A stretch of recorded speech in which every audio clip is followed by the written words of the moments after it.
चंद्रशेखर बावनकुळेंनी आता अमरावतीमध्ये एक वक्तव्य केलं आहे. ते असे म्हणतात की ज्या पद्धतीने काँग्रेस वागत आहे तर त्यांच्या डोक्यावर परिणाम पडलाय असते बोलतात आणि पुढच्या काळात असं जर केलं तर काँग्रेस देशातून हद्दपार होईल असंही बावनकुळे म्हणाले. बावनकुळ्यांचंच डोकं फिरलेलं आहे. ज्याप्रमाणे अमेरिकेच्या राष्ट्राध्यक्षांनी भारत देशाला वेठीस पकडलेला आहे. मी देशाची आम्ही चर्चा करतो.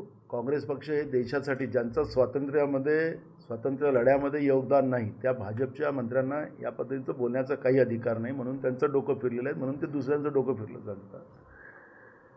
जी फाईल इल्पस्टन फाईल जी मिळालेली आहे त्या फाईलमध्ये ते काही व्हिडिओज आहेत ते मोदींच्या घाणेरड्या कृत्याचे आहेत अशा पद्धतीची चर्चा त्या ठिकाणी आहे आणि त्या पद्धतीचं मीडियामध्ये येत आहे. जागतिक पातळीवरती चाललेलं आहे. आमचे नेते राहुल गांधीजींनी त्यामध्ये भूमिका मांडली की देशाचे प्रधानमंत्री आहेत, आमचे सगळ्यांचे प्रधानमंत्री आहेत, प्रधानमंत्र्यांवर अशा पद्धतीचं जागतिक पातळीवर आरोप होणं म्हणजेच ही भारताची बदनामी आहे आणि म्हणून प्रधानमंत्र्यांनी याचं स्पष्टीकरण द्यावं ही मागणी राहुल गांधींची आहे. पण आता ही फाईलचं झाल्यानंतर त्यांचे जे आर्थिक जो ढाचा आहे त्यांचा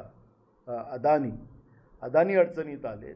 अमेरिकेने त्यांच्यावर त्यांच्या कोर्टाने नोटीस काढला, ते त्याला हजर होत नाही तर त्यांच्यावर दंड सुरू केला आणि म्हणून मोदींचंच आर्थिक स्ट्रक्चर बिघडत आहे अशी भीती दोन पद्धतीची निर्माण झाली. जे काही त्यांचं मोदीजींचं त्यांना ते किती चांगले आहेत हे सांगण्यासाठी त्यांना जे करोडो रुपये खर्च करावे लागले होते ते एका अमेरिकेच्या फाईलमधून ते आता ते किती दुराचारी आहेत हे स्पष्ट व्हायला लागले. आणि त्याच्यानंतर अमेरिकेतून जे धान्य आता आपल्या देशात येणार आहे त्याच्यावर कुठलाही आता इम्पोर्ट ड्युटी लागणार नाही. पण आपल्या देशातला जो शेतीचा माल अमेरिकेत जाईल त्याच्यावर तिथला देश इम्पोर्ट ड्युटी लावेल.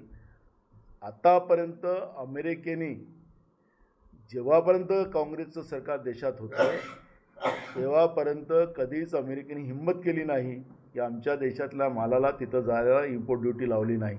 पण अमेरिकेने आता ती लावली. पण तिकडचा माल आता आपल्या देशात येईल ते आता आपल्यावर म्हणजे त्यांना फ्री ड्युटीनं आपल्या देशात त्यांचा शेती उपज सगळं आपल्या देशात येईल. दुधापासून सगळं पिकं येतील आणि तो सस्ता आपल्या भारताच्या बाजारामध्ये मिळेल आणि त्याच्यामुळे देशातला शेतकरी उद्ध्वस्त होणार आहे. सत्तेसाठी आणि सत्तेचा मलाई खाणारी जी व्यवस्था भाजपच्या रूपाने म्हणजे बावनकुळेसारखे अनेक जे निर्माण झालेली आहे मोदी सकट, त्यांना देश महत्त्वाचा नाही, देशातला शेतकरी महत्त्वाचा नाही, त्यांना त्यांच्यासाठीच ते जगतात आहेत अशी परिस्थिती आता निर्माण झालेली आहे. आणि त्याच्यामुळे ही वस्तुस्थिती आता समोर आल्यामुळे भाजप आणि भाजपचे सत्ता पिपासू लोक घाबरलेले आहे आणि म्हणून दुसऱ्याचे डोकं फिरलेले आहेत. अशा पद्धतीचं आपला बचाव करायसाठी ते बोलतात आहेत. त्यांच्या बोलण्याने काही अर्थ नाही. वस्तुस्थिती जनतेच्या समोर येणार आहे. त्यावेळेस या भाजपला लोक पकडून मारणार, भाजपच्या नेत्यांना पकडून मारणार. त्यावेळेस मग त्यांना अक्कल येईल की आम्ही काय चुकीचं केलं. माने यांनी अजित पवारांच्या या विमान अपघाताबद्दल शंका व्यक्त केली आहे. तटकरे पटेल यांनी मिळून तर काही केलं नाही अशी शंका त्यांनी आज उपस्थित केली आहे. त्यांच्याजवळ काही पुरावे असतील अंजनी दमनियाकडे, त्यामुळे तटकरे आणि प्रफुल्ल पटेलचं ते नाव घेत असतील. त्यामुळे काय पुरावे त्यांनी मांडावं. तर त्याच्यामुळे मग ते काय माझ्याजवळ काही पुरावे नाही त्याच्यामुळे मी काही मांडणार नाही. खासदार निलंबनावर काय म्हणणार आपल्या? आम्हाला भंडारा गोंदिया जिल्ह्याच्या सगळ्या जनतेला सार्थ अभिमान आहे की देशाच्यासाठी आणि देशाच्या शेतकऱ्यांसाठी, देशासाठी म्हणजे देशाच्या संरक्षणासाठी ज्याप्रमाणे चीन आमच्या देशावर अतिक्रमण करते आहे, ज्याच्यामध्ये आमचे नेते राहुल गांधीजींनी आपली भूमिका मांडली आणि ते मांडूच द्यायचं नाही अशा पद्धतीचा प्रयत्न सत्ता पक्षाकडून झाला. मग अमित शहा असतील, राजनाथ सिंग असतील, त्यांचे खासदार असतील, ज्या पद्धतीने विरोध करताना आपण पाहतो आहे. आणि देशाच्या संरक्षणाचा जिथं मुद्दा आलेला आहे, जिथं या देशाच्या शेतकऱ्यांचा मुद्दा आलेला आहे, त्यासाठी आमचा खासदार त्या ठिकाणी त्या मैदानात उतरला आणि त्यांनी लोकसभेचे अध्यक्ष आहेत त्यांना आमच्या नेते राहुल गांधींना बोलू द्या अशी भूमिका मांडली, देशाच्या संरक्षणाचा विषय, शेतकऱ्यांचा विषय, आणि त्यासाठी लोकसभेमध्ये त्यांना निलंबित व्हावं लागलं, तर त्याचा आम्हाला सार्थ अभिमान आहे. कारण की देशासाठी आणि देशाच्या शेतकऱ्यासाठी लढणारा खासदारच आम्ही निवडून पाठवलेला होता आणि त्यांनी त्याची चुणक दाखवलेली आहे. त्यामुळे त्यांचा सत्कार आम्ही गोंदिया भंडारा दोन्ही जिल्ह्यात आम्ही करू. महायुतीचे मंत्री आहेत नितेश राणे, त्यांनी निधीवरून सातत्याने वादग्रस्त वक्तव्य करतात. मधल्या काळात त्यांनी जर भाजपचा आणि शिवसेनेचा असेल चिन्ह दिसेल निवडून आला तर तेव्हा निधी असं म्हटलं एक होतं. बघा- आज पुन्हा कोल्हापूरमध्ये ते बरळले आहेत की त्याच्यामुळे मला असं वाटतं की राज्यपाल महोदयांनी या गोष्टीची नोंद घेण्याची गरज आहे आणि मुख्यमंत्र्यांनी नोंद घेण्याची गरज आहे. आपण परवाच सुनित्रा पवार यांचं उपमुख्यमंत्री म्हणून शपथविधी झाली, ताजीच आहे म्हणून त्याचा उल्लेख केला. तर मी कोणाबद्दलही भेदभाव करणार नाही, मी महत्त्व ठेवणार वगैरे वगैरे ते सगळं त्या शपथविधीमध्ये बोलतात. तर ही शपथ घेतली जाते तर या शपथीचं पालन पण केलं पाहिजे. मंत्री सार्वजनिक पद्धतीनं असं बोलत असतील तर यांचं कोणाबद्दल ममत्व राहिलेलं नाही आहे, भेदभाव राहिलेला आहे, राग आहे. आम्ही कोणाचा राग करणार नाही असं पण त्या शपथेमध्ये म्हटलेलं जातो. तर जेव्हा मंत्री असं बोलत असतील, तुमच्या भाषेत बरगळत असेल, तर मग राज्यपाल महोदय आणि मुख्यमंत्र्यांनी याची दखल घ्यावी आणि तात्काळीनं त्या शपथेला हे मानायलाच तयार नाही तर त्यांना त्यांच्या पदातून काढलं पाहिजे. एकदम क्लिअर आहे. त्यामुळे मंत्र्यांना एक जबाबदारी आहे, विशेष करून आमदारांना सुद्धा आम्हाला ते शपथ घ्यावं लागतं. मग आम्हाला आमच्याकडे येणाऱ्या कोणालाही आम्ही काही शिवा घालायच्या असेल आम्हालाही अधिकार नसतो.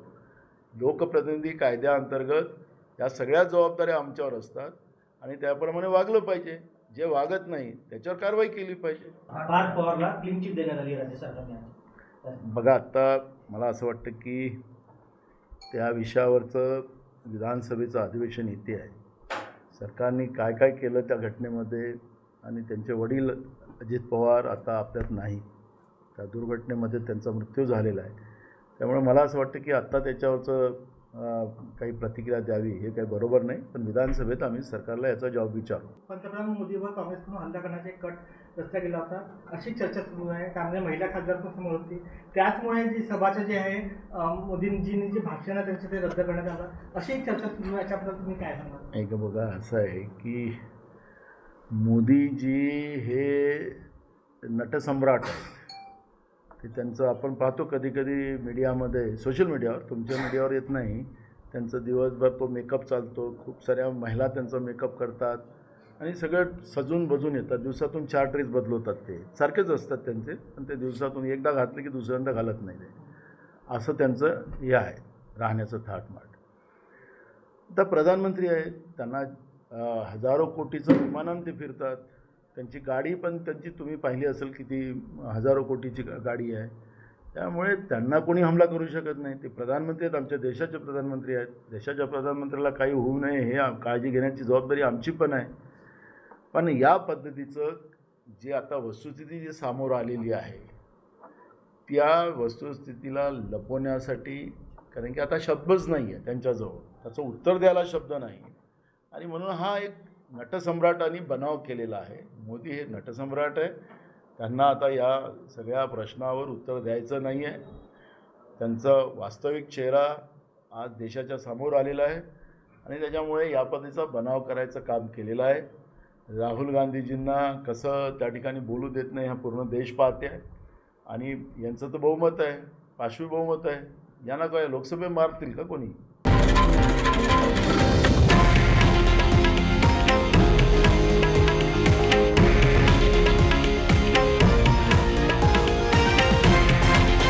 हे आहे देशातील नंबर 1 न्यूज नेटवर्क आणि आपण पाहत आहात TV9 मराठी, एकमेव.